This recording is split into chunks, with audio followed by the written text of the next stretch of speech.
Muito bem, irmãos. Hoje nós vamos então dar sequência a Atos 13. E o trecho que vem agora não dá para isolar, porque é um trecho grande que abrange um sermão. Então nós vamos dividir o sermão, claro, mas o trecho é um só, não mudou de assunto. Então é o texto de Atos 13, de 13 a 41. É grande. Então nós não vamos ler tudo.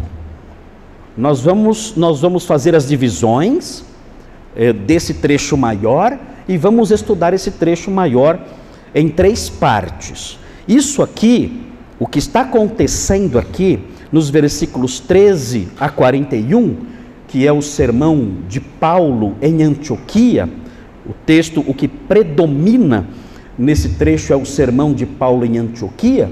Esse sermão foi pronunciado em Antioquia da Pisídia, não Antioquia da Síria, de onde ele saiu, Antioquia da Pisídia, outra Antioquia.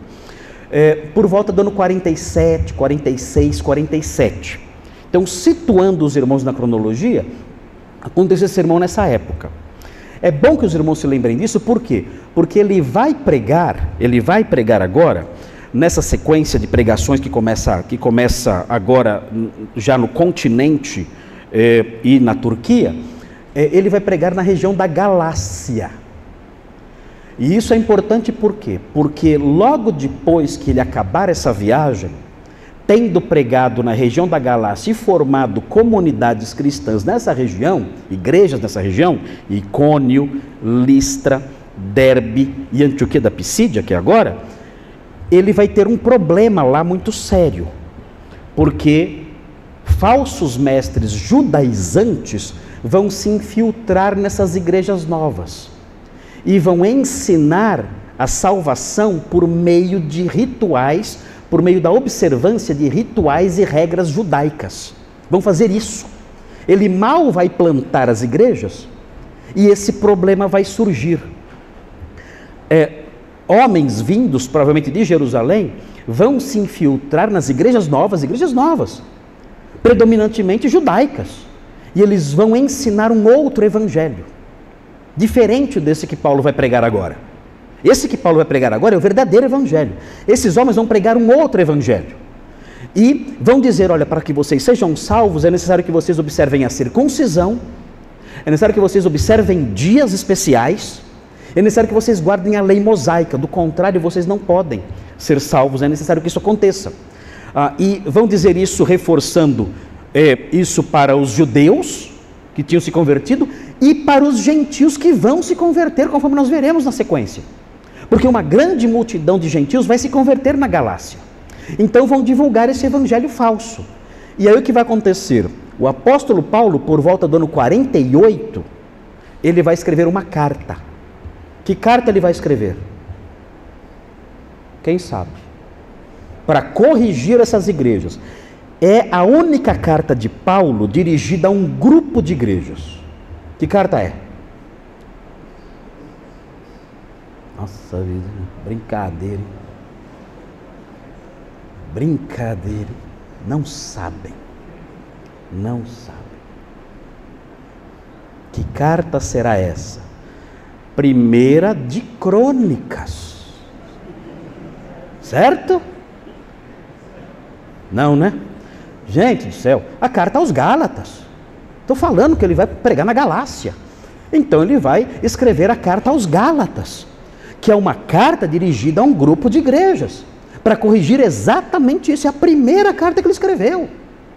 Então nós estamos chegando perto do momento em que vai encaixar a carta aos Gálatas aqui. Aqui não vai falar no livro de Atos, mas vai chegar a hora daqui a pouquinho que vai encaixar a carta de Gálatas aqui no livro de Atos. A primeira carta dele, dizendo, olha, se alguém está pregando um outro evangelho, diferente do que vos foi anunciado, seja anátema, maldito. E se vier um anjo do céu e pregar um evangelho diferente daquele que eu preguei aí em Atos 13, seja maldito, seja amaldiçoado, seja anátema. Ele vai dizer isso. E vai dizer, olha, eu estou impressionado, porque tão depressa vos desviastes do evangelho que vos foi pregado para outro evangelho, o qual não é outro, ele diz. E ele então escreve a sua carta extremamente marcada por indignação e tristeza, que é a carta aos Gálatas, que vocês podem ler em casa depois, dentro desse contexto que eu estou falando. Aí vão entender até melhor a carta, ok? Muito bem. Então vejam aí, estamos aí então diante desse texto, é o início do trabalho missionário na Galácia, que vai redundar nisso, nessa carta mais tarde, um pouquinho mais tarde. E nós temos aqui então, na maior parte do texto, um sermão. Eu vou dividir em 3 partes então. Vamos então colocar as divisões. É assim, tem aqui então um sermão. É importante por quê? Porque aprendendo o conteúdo desse sermão, isso nos ensina a evangelizar. Nós temos que pregar o quê? Nós temos que pregar o evangelho anunciado pelos apóstolos. Nós não podemos inventar outra coisa. Nós não podemos dizer que evangelizamos e falamos coisas diferentes. Nós temos que seguir o modelo apostólico. A nossa igreja é uma igreja católica. Nossa igreja é católica. Católica significa que ela é uma igreja segundo o todo. Esse é o significado de católico. Católico, katarroolos. Katarroolos significa segundo o todo. Ou seja, a nossa igreja é católica porque ela ensina segundo a totalidade das igrejas cristãs. Cristãs mesmo, né? Cristãs mesmo, não aceitas tem por aí. Então a nossa igreja é católica, ela ensina segundo a totalidade das igrejas cristãs espalhadas pelo mundo. E a nossa igreja é apostólica. A nossa igreja é católica e apostólica. Por quê? Porque nós nos centramos na mensagem apostólica, a mensagem dos apóstolos. A nossa igreja não é romana. A nossa igreja é católica, a nossa igreja é apostólica e paulista, né? É a igreja católica apostólica paulista. É assim.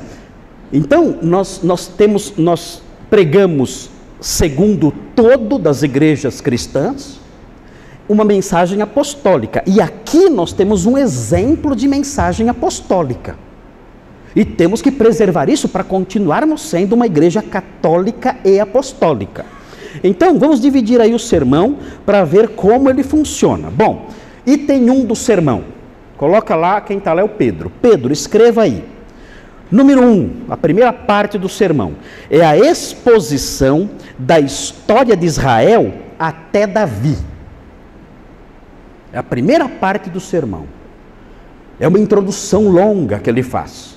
É a exposição da história de Israel até Davi. É um resumo que ele faz. Por que ele faz isso? Veremos já já por quê. Então, escreveu aí? Exposição. A exposição da história de Israel até Davi. Versículos 13 a 22. É uma exposição longa. Lembra um pouco Estevão, porque Estevão fez isso também no seu sermão. Ele fez uma exposição da história de Israel. Só que é diferente, essa exposição aqui, da história de Israel, tem outro objetivo. O objetivo de Estevão era condenar os seus ouvintes. Ele terminou dizendo, vocês sempre resistem ao Espírito Santo. E atacou os ouvintes ficaram bravos, pularam em cima dele e apedrejaram. Aqui o apóstolo Paulo faz esse preâmbulo histórico, essa introdução histórica, com outro objetivo. Nesse trecho aqui ele quer mostrar o contrário, ele não quer mostrar, não é exatamente o contrário, ele não quer mostrar, é outra coisa, ele não quer mostrar que os ouvintes são maus, como Estevão quis. Ele quer mostrar que Deus é bom. Percebe a diferença? Estevão quis mostrar, vocês são maus. Paulo quer dizer, Deus é bom. É diferente a tônica dele. Ok? Deu aí? Não, não é isso aí não. Já foi isso aí. Isso. A exposição da história de Israel até Davi. Versículos 13 a 22. Certinho. O segundo item desse sermão. Aí vai entrar no evangelho mesmo. Aí é poderento. É assim, o item 2 é assim. A apresentação da pessoa e obra de Jesus. Aqui é o coração do evangelho. Aqui vai entrar no coração. É impressionante como tem gente que evangeliza sem falar de Jesus. Fala, eu vou evangelizar. E sai na rua dando abraço nos outros.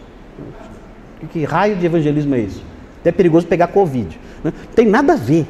Sai lá dando abraço, cesta básica, estou evangelizando. Está evangelizando é nada. É até perigoso pegar piolhos, ficar abraçando mendigo por aí na rua. Que evangelizar coisa nenhuma, nada a ver, né? Evangelizar é isso aqui, o coração do evangelho é isso aqui, ó. Número 2, a apresentação da pessoa e obra de Jesus, aí é evangelismo. Então coloca lá, número 2, tá? Pegou aí, Pedro? A apresentação da pessoa e obra de Jesus, aí os versículos 23 a 31. Aí é o segundo ponto do sermão de Paulo, que Paulo faz um sermão longo até. Não é um sermão curtinho. Olha lá, está lá. A apresentação da pessoa e a obra de Jesus. Então você fala, quando eu for evangelizar, eu tenho que levar essas coisas em consideração. Eu tenho que ajustar a minha mensagem de tal modo que reflita alguma coisa dessas coisas aqui. Não posso ficar falando jargões. Olha, Deus tem um plano para a sua vida. Isso aí não é evangelizar. Isso é repetir bobagens. Olha, Deus é maravilhoso, varão, né? O Senhor tem sai daqui, né? Você tem que falar o que os apóstolos falavam, tem que chamar de varão, que varão, né? 3, último item, a explicação do significado, agora também aqui presente, o evangelho de modo ainda mais completo, a explicação do significado dos fatos narrados ali sobre a morte e ressurreição de Jesus. A explicação do significado dos fatos narrados. Aqui é um evangelismo mais lento. Paulo tem tempo para falar. Ele está diante de um povo, ali de uma reunião de pessoas que estão ali para ouvi-lo. Ele tem tempo, não é o evangelismo rápido ali de ônibus, né? De metrô, que você senta ao lado da pessoa, dá um folheto, fala de Jesus e vai embora. Não, aqui é um evangelismo mais elaborado, porque ele tem tempo, concederam tempo para ele. Disseram, olha, você é o pregador hoje. Hoje é você quem vai falar na sinagoga. Hoje você é o responsável pela homilia na sinagoga. Então vai em frente, então ele tem tempo. Então ele vai usar o seu tempo para isso. Então isso aqui é o fundamental. Você poder abordar alguém com hora marcada, com tempo para isso, é a melhor coisa. Porque aí você vai explicar com detalhes, você vai destacar o que era destacar, você vai apresentar o evangelho de modo completo, isso você terá tempo para fazer isso. Nem sempre dá, mas se você agir assim, será muito melhor, será muito mais completo o seu trabalho. Muito bem, então são essas 3, cadê? Ali, pronto, tá aí. Então o capítulo é isso aqui, o capítulo, pelo menos até o versículo 41 é isso aqui, ok? No último, a explicação do significado dos fatos narrados, ele explica nesses versículos 32 a 41. Muito bem, vamos então começar, veja lá, volte então, vamos para o versículo 13, e vamos ver o que vai acontecer aí, porque o sermão mesmo começa no versículo 16. O sermão mesmo começa no 16. O que vem antes é a construção do cenário, onde o sermão vai aparecer. O cenário vai ser construído agora. Onde esse sermão foi falado? Onde esse sermão foi narrado? Vai mostrar agora aqui. Então veja aí a geografia da coisa. E navegando de Pafos, vai para o mapa, cadê o mapa? Pedro, joga aí. E navegando de Pafos, onde é Pafos? Olha, Pafos, aqui, Pafos. Navegando de Pafos aqui, ó. Ele saiu de Pafos. Aqui está uma rota, aqui, mas é a rota de carro aqui, né? Ele não tinha carro, ele não foi por aqui. Ele navegou de Pafos, certamente ele saiu daqui, de algum porto aqui em Pafos, e ele foi para onde? Perge. Aqui nessa região aqui. Perge é aqui, ó. Perge é aqui. Aqui as ruínas de Perge, aqui. Tem as ruínas aqui, já mostrei, já não mostrei? É aqui, né? É aqui, né? Perge aqui, nessa regiãozinha. Então ele foi para Perge, e note bem, ele pregou em Perge? Não. Perge foi só um ponto de parada. Agora, nesse momento, ele não vai pregar em Perge. Ele vai chegar em Perge, é um ponto de parada lá. Ele vai pregar em Perge depois, na volta. Se você olhar o capítulo 14, dá uma olhadinha, o 14, 25. 14, 25. Olha o que fala o 14, 25, fala assim. E tendo anunciado a palavra em Perge, desceram a Atália. Então ele pregou em Perge, mas não agora. Agora ele só está de passagem. Ele para lá, em Perge da Panfilha aqui. Parou aqui. Ok, aí veja o que acontece aí, no 13. João, porém, apartando-se deles, voltou para Jerusalém. Então aqui nesse ponto, João Marcos, ele decidiu voltar para Jerusalém. Cadê Jerusalém? Diminui aí, Pedro, por favor. Diminui Jerusalém, está longe. Olha Jerusalém aqui, ó. Aqui, ó. Jerusalém está aqui. Oh, não precisa diminuir tanto. Assim, tá, não, é muito, diminuiu muito. Só até mostrar Jerusalém. Aqui Israel, aqui Jerusalém, aqui, ó. Então ele saiu daqui, né? Saiu daqui e veio para cá, para Jerusalém. Voltou. Ele achou que alguma coisa ele viu que o impediu de seguir viagem. Nós não sabemos ao certo o que foi que aconteceu. Mas é assim, a viagem era uma viagem até Antioquia da Pisídia, era uma viagem de 160 quilômetros, a pé. Não tinha nenhum meio de transporte. Talvez eles tivessem usado um barco para subir um rio até certo ponto, porque aqui na região aqui, um pouquinho mais aqui para o leste, tem um rio. E pode ser que eles tenham embarcado em algum ponto nesse rio e tenham subido. Tem um rio aqui por aqui, assim, não sei onde está esse rio. Está por aí. Mas enfim, é um riozinho estreitinho.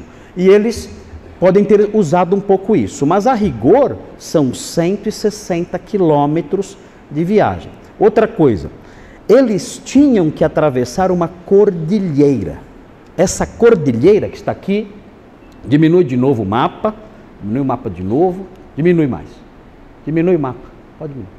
Isso. Para chegar aqui, ó, em Antioquia da Pisídia, eles tinham que atravessar essa cordilheira aqui. Ó. Tudo isso aqui é uma cadeia, tudo isso aqui, ó, é uma cadeia de montanhas. Isso aqui. São os Montes Tauros. São montanhas íngremes, é um lugar muito seco, e na época, não sei hoje, mas na época tinha muitos ladrões. E até os soldados romanos tinham dificuldades para reduzir a ameaça dos ladrões. Então, a viagem que eles tinham pela frente era uma viagem muito difícil, muito desafiadora e muito perigosa. Então, certamente, viagem longa, cansativa. Então, certamente, João Marcos decidiu voltar porque ele olhou para as montanhas e disse, não, eu não vou conseguir fazer isso. E aí voltou. Talvez tenha sido esse o motivo. O texto de Atos não diz qual foi o motivo. Muito bem, veja agora o versículo 14. Mas eles atravessando de Perge para Antioquia da Pisídia, eles foram, atravessaram, o texto é rápido, dá a impressão que a viagem foi rápida, não foi, demorou. Eles chegaram então nessa cidade aqui Antioquia da Pisídia, aqui em cima, chegaram aqui, ok? É aí que vai começar o sermão vai ser aí. Então vejam, o texto fala assim, indo num sábado à sinagoga, assentaram-se. Então, por que eles vão à sinagoga? Porque havia um princípio teológico e doutrinário na cabeça deles. Qual era esse princípio? Olha, nós temos que anunciar o evangelho primeiro aos judeus. Por quê? Porque eles tinham que anunciar o evangelho primeiro aos judeus? Parece, o que nós deduzimos a partir do versículo 32 e do versículo 33, eles tinham que anunciar o evangelho primeiro aos judeus, porque a promessa do Messias tinha sido dada aos judeus. Então eles julgavam que os primeiros a receberem o aviso da vinda do Messias devia ser o povo que tinha recebido a promessa. Olha, o Messias foi prometido a quem? Aos judeus. O Messias veio. Quem primeiro deve saber que ele veio? Os judeus. Vejam aí o versículo 32, 13:32. Fala assim: nós vos anunciamos o evangelho da promessa feita a nossos pais. Ele diz no finalzinho do sermão. Ele está dizendo, nós viemos aqui na sinagoga porque a promessa que estamos anunciando é a promessa que foi feita aos nossos pais. E vocês têm que saber que essa promessa se cumpriu. Por isso eles iam primeiro na sinagoga. E prossegue no 33. Como Deus a cumpriu plenamente a nós, seus filhos, ressuscitando a Jesus, como também está escrito no Salmo 2. E aí ele prossegue. Então por isso ele pregava primeiro aos judeus. Olha, vocês receberam a promessa, então vocês devem ser o primeiro a saber que a promessa se cumpriu. Muito bem, por que eles foram à sinagoga então? Foram à sinagoga por razões doutrinárias. Os judeus tinham recebido a promessa e deveriam ser os primeiros a saber. E também porque na época, importante observar isso, na época a sinagoga era tudo na vida judaica, tudo. Na época a sinagoga era um lugar de culto. Os judeus se reuniam lá para cultuar. Na época a sinagoga era uma escola. As crianças judias, elas iam na sinagoga para estudar, os mestres ensinavam nas sinagogas. Outra coisa, na época a sinagoga era um lugar de aplicação da justiça. A sinagoga era uma espécie de fórumzinho, um fórumzinho judaico. Quando alguém era punido com açoites, com chibatas, pelos judeus, onde isso acontecia? Na sinagoga. Jesus falou para os seus discípulos, olha, eles vão açoitar vocês. Onde? Eles vão açoitar vocês nas sinagogas. Porque as sinagogas eram também centros jurídicos judaicos. Eles julgavam casos ali. E expulsavam pessoas da sinagoga. E disciplinavam pessoas usando varas. E açoitavam pessoas nas sinagogas. Era um lugar também de aplicação da justiça. E a sinagoga também era um lugar de encontros sociais, como um clube. Você queria encontrar seus amigos judeus, você ia na sinagoga. Era um clube daquele grupo étnico. Então eles iam lá. E lá acontecia tudo.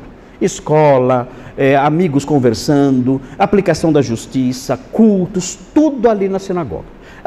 Tem outros grupos étnicos, tem isso também, não tem? Não tem isso aí também quando, por exemplo, eu sei que eu já vi já em São Paulo, sociedades de italianos, por exemplo. Então tem lá uma sede ali e os italianos vão lá. E ficam lá fazendo o quê? Ficam lá brigando. Italiano só briga, né? Eles vão lá e ficam lá brigando e comendo macarrão e pizza. Né? E ficam lá, se reúnem ali para aquilo.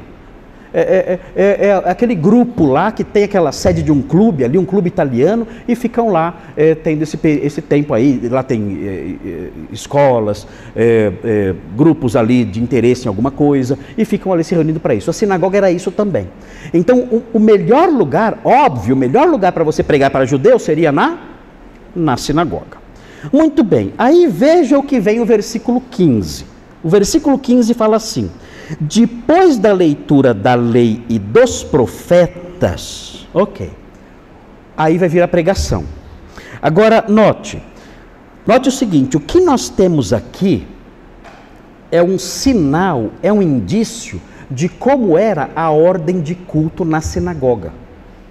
Nas sinagogas judaicas da época, judaicas é até redundância falar, né? Nas sinagogas da época, nas sinagogas da dispersão, como tecnicamente chamados esses grupos, né? As sinagogas da dispersão, da diáspora, elas seguiam uma ordem de culto. Quando elas se reuniam para cultuar, elas seguiam uma ordem de culto que a igreja copiou. Porque, assim, a igreja, a princípio, era considerada, por ela ser predominantemente judaica, ela era considerada uma sinagoga. A igreja, quando nasceu, inclusive Tiago, na sua carta, na carta de Tiago, ele chama a igreja de sinagoga. A igreja se inspirou muito na sinagoga judaica e imitava a sinagoga judaica, inclusive, até hoje. O padrão de funcionamento das sinagogas, muita coisa do padrão de funcionamento das sinagogas da época, nós herdamos e nós seguimos. Porque a origem da igreja, a origem histórica da igreja é fortemente ligada à sinagoga. Então, aqui nós temos uma ordem de culto, um pedacinho de uma ordem de culto. O que acontecia primeiro? A leitura da lei e dos profetas. Depois da leitura da lei e dos profetas, vinha a pregação. Já viram isso em algum lugar? Já viram isso em algum lugar? Primeira leitura da Bíblia, depois da leitura vem a pregação. Já viram isso em algum lugar? Já viram? Soa-me familiar. Eu fiz uma pesquisa aqui sobre como era a ordem de culto. Falei, nossa, eles copiaram da gente. A ordem de culto na sinagoga da época era muito parecida com o que a gente faz. É impressionante. Eu listei aqui, olha só. Tem algumas diferenças, é claro, né? Mas o cerne é igual. Então, por isso que então Tiago falava, olha, a sinagoga de vocês. Se aparece alguém na sinagoga de vocês, vestido com trajes de luxo, chamando a igreja de sinagoga, agora eu sei por quê. Olha as semelhanças, olha só, olha como começava o culto na sinagoga. Primeiro, a recitação do Shema. Quem sabe o que é Shema? O que é Shema? Vamos recitar o Shema? O que é Shema? Deuteronômio capítulo 6, é o Shema Israel. Significa ouve Israel. É Deuteronômio 6. Ouve Israel, o Senhor vosso Deus é o único Senhor. E aí prossegue então o Shema. O Shema tem esse nome porque começa assim. Shema Israel significa ouve Israel. Esse texto, irmãos, é o texto mais amado pelos judeus. É o Shema. Se alguém disser assim, você conhece o Shema? Sabe recitar o Shema? Já sabe o que é. Deuteronômio 6. Tu inculcarás aos seus filhos, e o recitarás de dia, de noite, andando pelo caminho, na tua casa, ao se deitar, ao se levantar. Tudo isso aí compõe o Shema, Deuteronômio capítulo 6, ouve Israel. Então, a primeira coisa na reunião, começou a reunião, vamos fazer o quê? Vamos recitar o Shema. Devia ser bonito, né? Bonito. Eles recitavam o Shema em hebraico, ia ser linda a recitação do Shema. E aí prosseguia o culto. Segundo item, orações. Aí vinham as orações. Essas orações, eles tinham um costume que era o pronunciamento de 18 bênçãos. Eram súplicas por bênçãos. Isso era muito comum nas sinagogas da época. Foi aqui, nesse ponto, que começou a haver um afastamento dos cristãos da sinagoga. Por quê? O que aconteceu?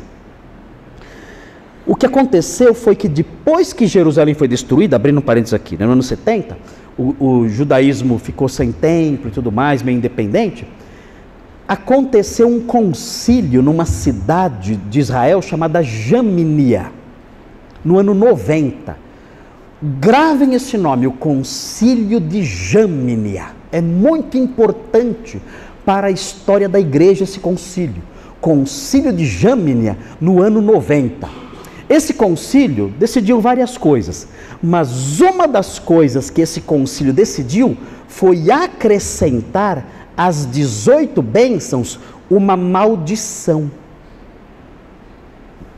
Maldição?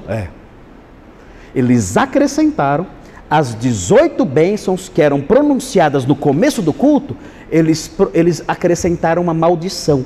Maldição contra quem? Contra os cristãos. O quê? Eles acrescentaram uma maldição contra os apóstatas, contra os infiéis que eram os cristãos. Aí o que acontecia? Você é um crente judeu, você vai na sinagoga? Você vai. Qual o problema você ir na sinagoga? Nenhum. Você vai. Chega lá. No começo do culto, já começa a recitação das bênçãos e recita uma maldição contra você. Você consegue ficar num lugar desse? Todo mundo sabe que você é cristão. Então eles fizeram isso. Quando eles fizeram isso, então começou uma separação entre a igreja e a sinagoga. Não tinha mais condições. Não tinha como os crentes judeus frequentarem a sinagoga, porque como é que eles iam ficar num lugar onde uma maldição era pronunciada contra eles? Aí foi separando, foi separando. Isso teve implicações as mais diversas. Foi bom? Foi bom, porque mostrou, olha, o cristianismo é outra coisa. O cristianismo não é judaísmo, o cristianismo é outra coisa. É uma fé diferente. O judaísmo é uma fé que está esperando o Messias. O cristianismo é outra coisa. O cristianismo entende que o Messias já veio. Não dá para colocar vinho novo em odres velhos, não dá. Então rompeu. Cristianismo para um lado, judaísmo para o outro. Mas a causa inicial, o embrião da divisão, foi aqui. Nessas 18 bênçãos. Então eles faziam isso. Falavam o Shema e logo depois pronunciavam as 18 bênçãos. O que vinha depois então? Terceiro item, leitura da Torá. O que é Torá? O Pentateuco, a lei. Então eles liam a lei, fragmentada, pedaços. Aí tinha vários leitores que liam a Torá. Depois disso, leitura dos profetas.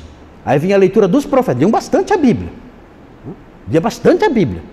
Lia pedaços da Torá, depois vinha a leitura dos profetas, que era praticamente, envolvia o Velho Testamento todo, né? Não que lia tudo, mas trechos, né, dos profetas. Depois vinha o quê?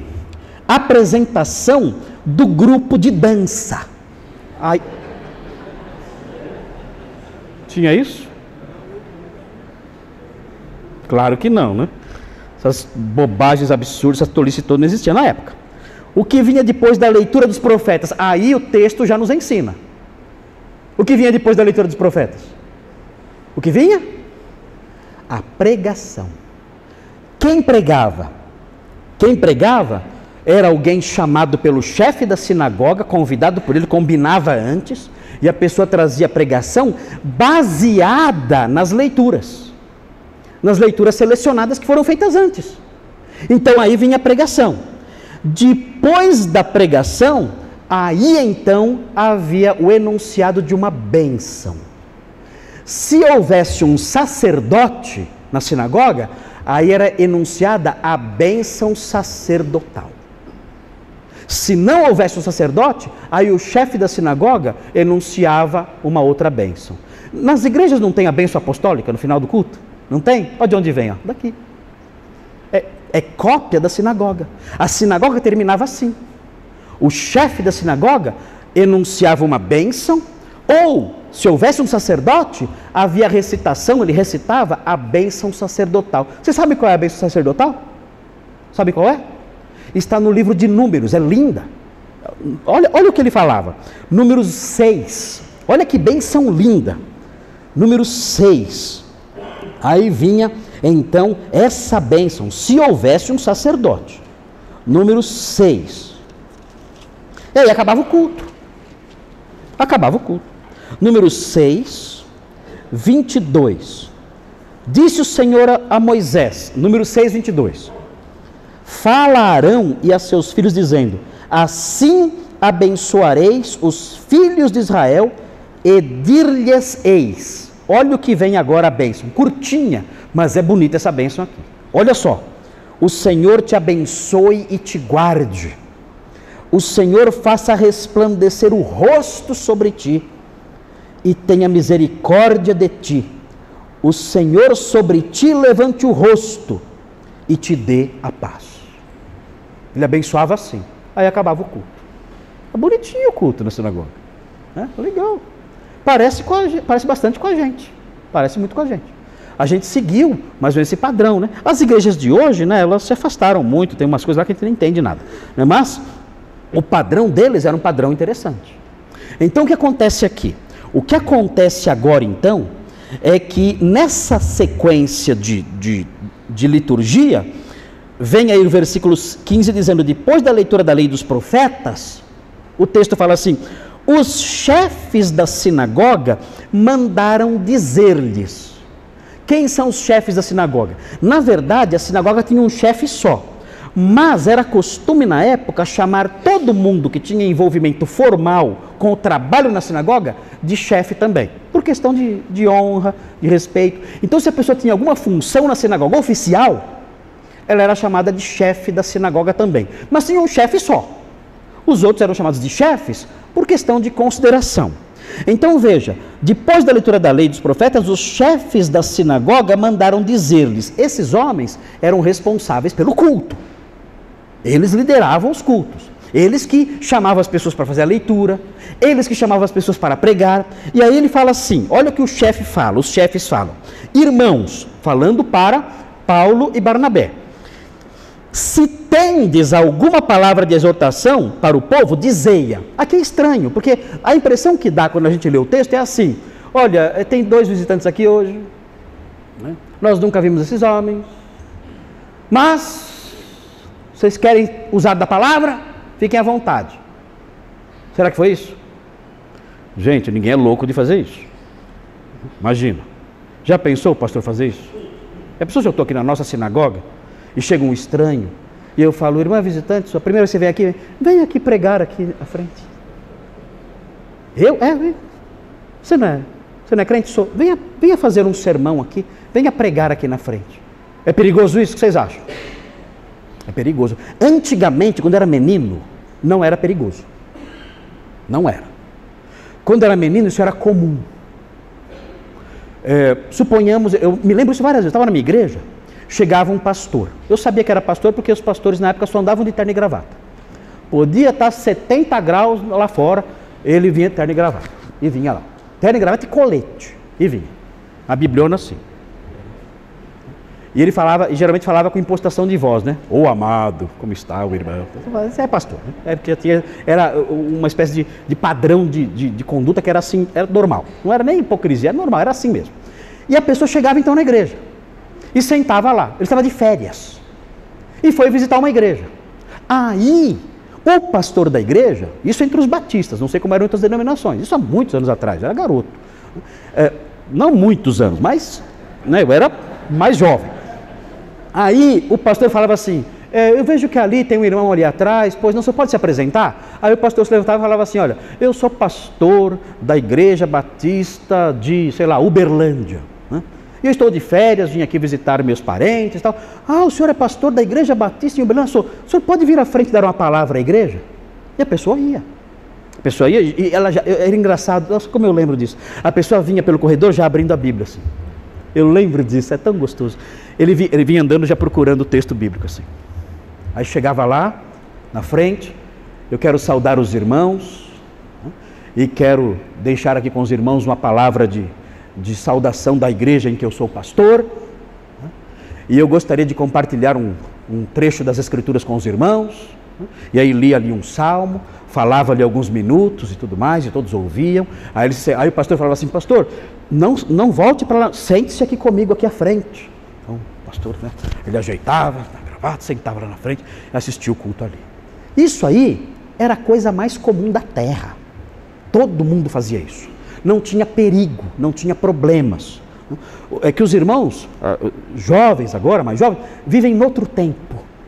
Os irmãos não têm ideia do que fizeram com a igreja. Dá de chorar, né? Dá de chorar. O que fizeram com a igreja é de chorar. Na época era assim. Você em qualquer igreja tinha aquela ordem de culto. Você quer ouvir um sermão? Pode ir à igreja tranquilo, porque tinha sermão. Tinha sermão. Qualquer igreja que você fosse. Ia ter os cânticos, leitura bíblica e sermão. Não ia ter essas loucuras que tem hoje em dia. Então era assim. Havia segurança. Quando eu vim aqui para a igreja, eu tive problemas com pastores antigos, porque eles chegavam na igreja também desse jeito, com terno e gravata, e eu apresentava, pois não, senhor, eu sou pastor fulano de tal. Ah, bem-vindo à nossa igreja, pode sentar.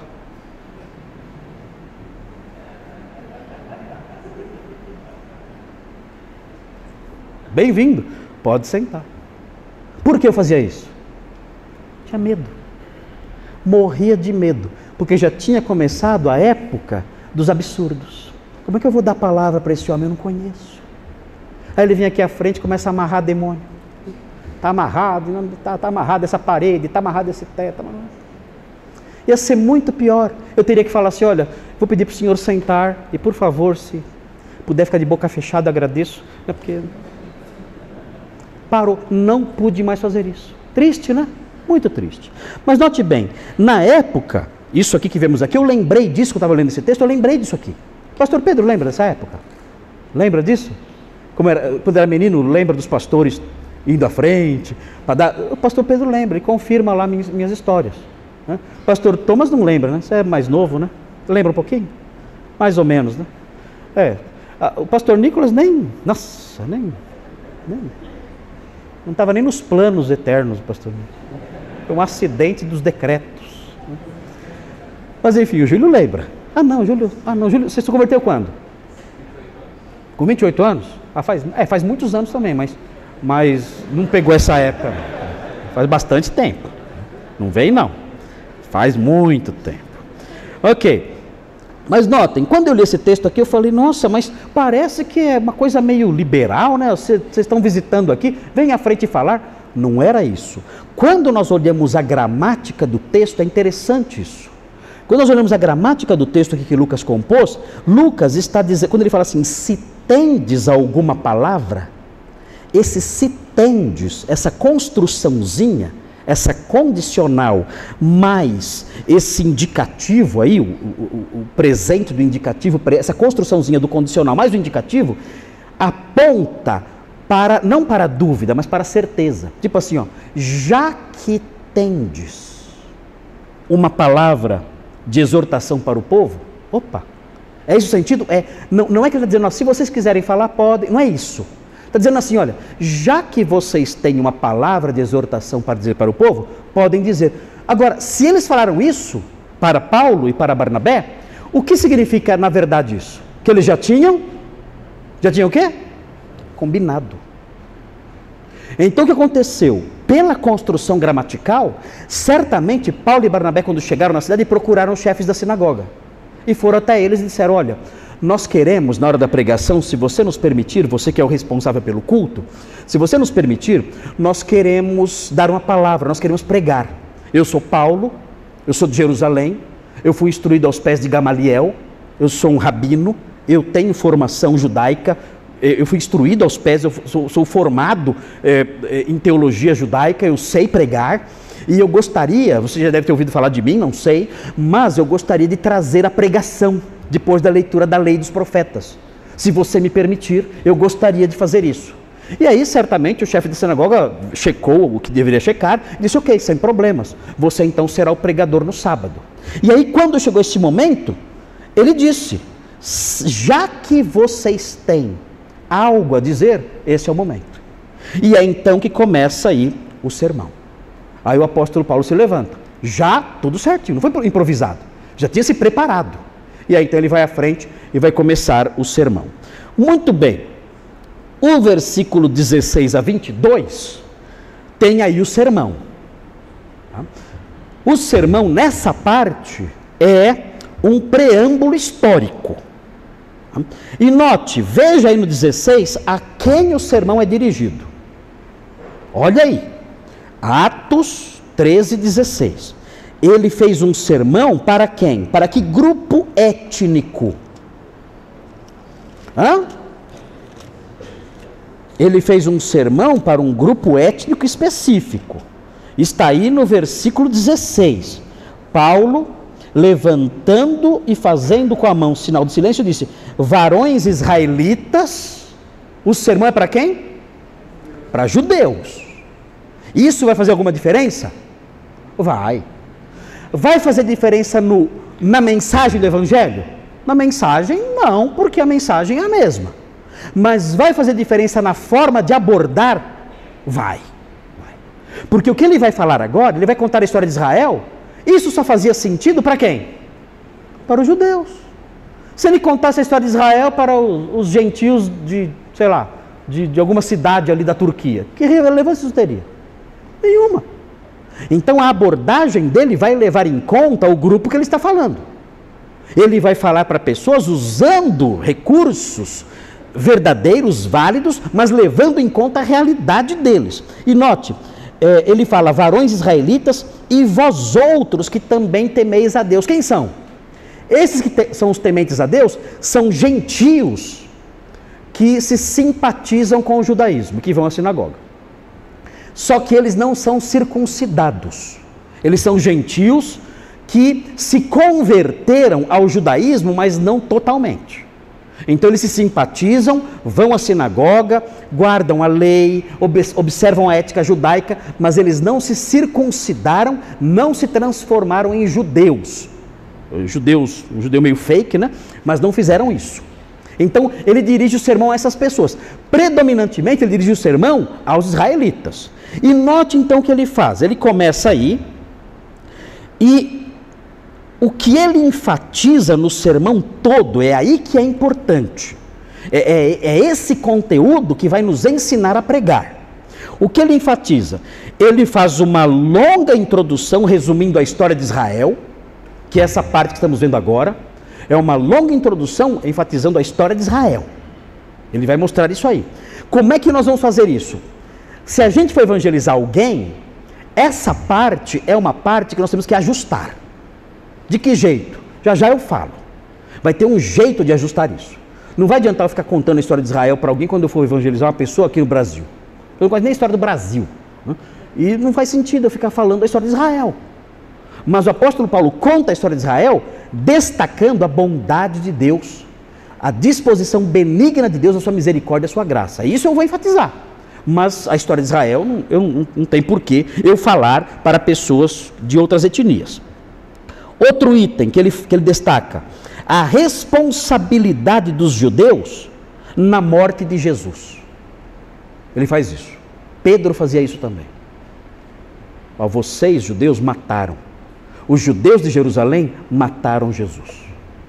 Essa tônica é muito forte na pregação apostólica para os judeus. Ele sempre enfatiza isso. Os judeus, lá em Jerusalém, mataram o justo. Ele joga a responsabilidade da morte de Jesus sobre os judeus quando ele prega aos judeus. Ele não joga a responsabilidade nos romanos, nada. Ele joga a responsabilidade nos judeus.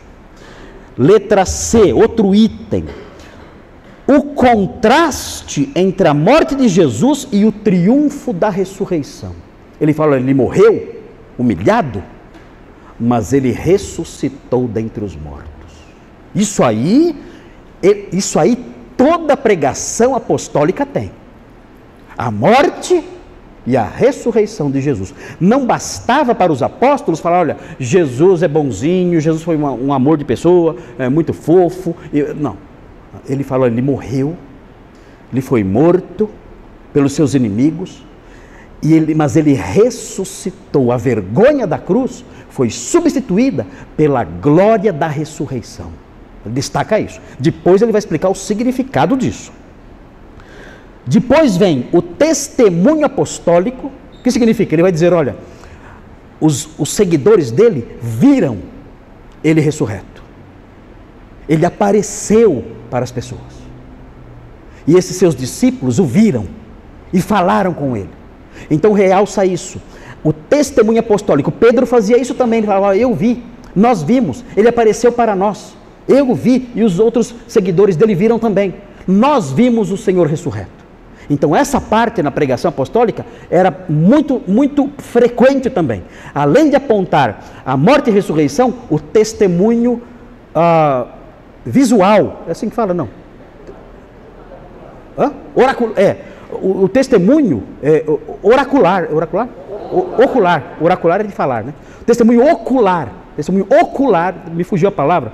Testemunho ocular, isso era importante na pregação apostólica também. Isso aconteceu, nós vimos, eles viram, e isso é fato, não é uma coisa da nossa cabeça. E outro item na pregação, as provas das Escrituras. A pregação apostólica corre para a Bíblia e mostra nas Escrituras o que é dito. É outro traço da pregação apostólica. E por último, um chamado ao arrependimento. Olha, diante disso, arrependam-se. Arrependam-se para que os seus pecados sejam perdoados. Então aí tem um resumo do sermão, é muito importante isso. É um resumo que nos ensina. Eu vou evangelizar alguém. Eu preciso falar o que para a pessoa? Aqui eu tenho um modelão legal. Olha aí, tem aqui o preâmbulo histórico, que a gente tem que adaptar. a responsabilidade dos judeus na morte de Jesus, a ênfase na morte dele, a sequência da história, a morte na cruz sendo substituída pela ressurreição, o testemunho apostólico, as provas das Escrituras e o chamado arrependimento. Então, se você vai pregar para alguém com tempo, isso aqui é um modelo muito legal.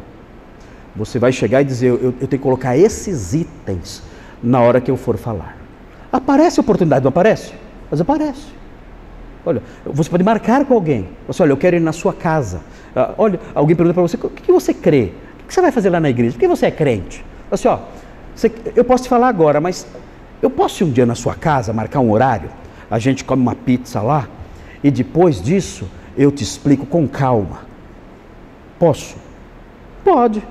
Ó, se você quiser, pode chamar sua mãe, seu pai, você pode chamar sua família. Você mora com quem? Eu moro com a minha tia. Chama sua tia, chama seu sobrinho. E aí eu vou lá um dia, e aí eu vou apresentar para vocês o que eu creio. Com calma. Aí, ó. Aí é 10. Aí é 10. Você marcar o horário. Como o Paulo fez. Paulo marcou um horário. Eu posso pregar na sinagoga? Pode pregar. Ok, então... eu vou apresentar isso aqui nessa oportunidade. Eu lembro quando eu era moleque, eu fui na igreja Mormon. Fui lá. Eu estava lá na classe, sentado, tinha uma classe. Eu sentei lá, uma classe de doutrinação Mormon. Eu sentei lá, era garoto, tinha, sei lá, 14 anos de idade. Sentei. Aí o professor falou assim, olha, eu tenho uma pergunta para fazer. Quem vai responder essa pergunta? E fez a pergunta lá sobre uma tragédia que aconteceu numa cidade e o que deveriam os moradores da cidade fazer e tudo mais. Quem quer responder? Você responde? Responde. Então responde. Posso ir na frente? Pode. Aí eu fui. Lá na frente. E comecei a falar do Evangelho. Falei. As pessoas que passaram por essa tragédia, elas têm que conhecer a graça de Deus. Para que elas entendam, que a cabeça delas mude. Elas possam entender que Deus é soberano, que Deus cuida das coisas, que Deus é o Senhor da história. Todo mundo lá olhando para mim. Aproveitei, né? E fui lá e falei. É nós. Tem. Foi a primeira e última vez que eu fui na igreja Mormon. Nunca mais voltei. Aproveitei a oportunidade. E foi legal, porque um monte de gente ficou muito atento. Ficaram muito atentos olhando para mim. E ouvindo tudo. Impressionante. Assim, mais recentemente, alguns anos atrás, a Escola Paulista de Direito, aqui em São Paulo, eles me chamaram para dar uma aula sobre dignidade humana à luz do cristianismo. Dignidade humana. Tá bom, eu vou. Eu fui. Eu cheguei lá, fiquei morrendo de medo. Porque só tinha promotores, juízes, advogados. Falei, meu Deus, estou lascado. Esse povo pensa que é Deus. Quando eu falar Deus, ele fala eu? Eu vou falar isso. Né? Quando eu falar, olha, Deus ama. Eu não. Eles vão falar isso. Eles acham que eles são Deus. E eu fui lá. Eu fui lá e comecei a mostrar a história da dignidade humana, as várias filosofias relacionadas à dignidade humana. Aí eu falei assim, agora eu vou mostrar para você a dignidade humana com base nos ensinos de Jesus. E mostrei. Falei assim, olha, nós aprendemos que o homem é digno porque Jesus se preocupou em matar a fome e a sede do coração dos homens. Ele não se preocupou em matar a fome e a sede do coração dos animais. Ele se preocupou em matar a fome e a sede do coração dos homens. Por isso o homem é digno. Eu mostrei. Quem tem sede, venha a mim e beba. Eu sou o pão da vida. E eu comecei a falar isso. E irmãos, eu não acreditei. Aí eu falei assim, olha, eu já estive com fome e com sede. Eu. Irmãos, o auditório não se movia. Eu fiquei impressionado. Aqueles homens todos engravatados pareciam crianças pequenininhas assim. Eu falei assim, olha, eu já tive fome e já tive sede. Eu já tive. Mas eu fui e bebi e comi. E eu nunca mais tive fome, eu nunca mais tive sede. Nunca mais. Irmãos, eu fiquei com pena, porque eu olhei para eles e eu via os olhinhos marejados. Eu vi os olhinhos marejados, dos deuses do direito, os olhinhos marejados. Porque lá dentro, sabe o que tinha? Tinha um coração lá dentro, com fome e com sede lá dentro. Aí aproveitei, né? Falei, agora vai baixar, agora eu vou descer o porrete do evangelho aqui. E mandei bala. Falei, nunca mais eu vou voltar, mas eu vou falar. E falei do evangelho, e preguei e fui embora. Assim. Outro dia, o cursinho Objetivo de Atibaia me chamou. Nós queremos saber o que ensina o cristianismo, um pouquinho da história do cristianismo. Eu vou, é nós, é nós, eu vou, e fui. Os alunos bagunçando, comecei a explicar. Comecei a explicar o cristianismo, usando a luz, tudo tal. Irmãos, pararam todos e ficaram ouvindo. Eu expliquei o evangelho, a necessidade da morte de Jesus, expliquei para ele. Teve um aluno que ficou revoltado, falou, mas nós nunca ouvimos falar disso. E ficaram bravos.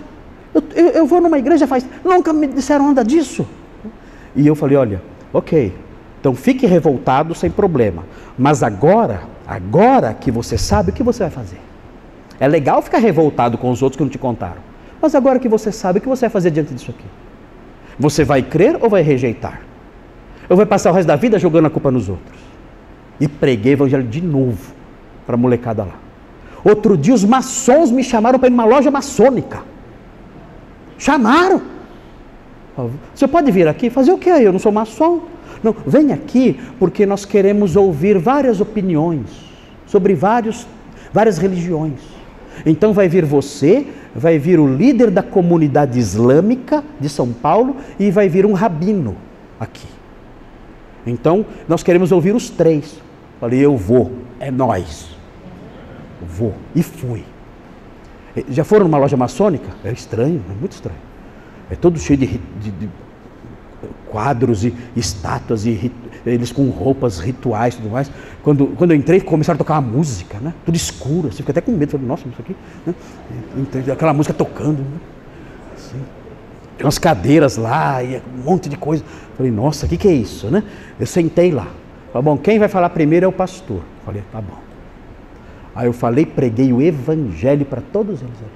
Preguei o evangelho. Falei de Jesus para eles. Acabou, eu fui embora. Então, nós temos que aproveitar essas oportunidades, temos que criar essas oportunidades. Então, você pode fazer isso também. Você pode seguir esse modelinho aqui com hora marcada e chamar as pessoas da sua família e dizer, olha, vai em casa, eu quero ter uma conversa com você e explicar o evangelho para essas pessoas. Assim, não dá tempo agora, mas os irmãos, na semana que vem, nós vamos terminar esse pedacinho, mas os irmãos vão encontrar depois comigo, nós vamos caminhar juntos. Os irmãos vão encontrar comigo, nos versículos 17 a 22, as ações de Deus. Porque nos versículos 17 a 22, tem as ações de Deus. Então, nós não vamos contar a história de Israel para as pessoas que vão nos ouvir, mas nós podemos mostrar os atributos de Deus que Paulo quer destacar aqui. Paulo, quando ele conta a história, ele destaca os atributos de Deus. E isso nós podemos destacar. Por quê? Porque hoje em dia, Deus é pichado o tempo todo. O tempo todo. Assim, a maior pichação que fazem contra Deus é dizer que ele é injusto. Por que ele é injusto? Porque tem sofrimento no mundo. Tem crianças morrendo de fome, tem crianças com câncer, tem pessoas sofrendo, tem pessoas na guerra, tem pessoas inocentes padecendo e Deus não faz nada. Então a grande acusação que existe hoje em dia é essa: Deus é mau.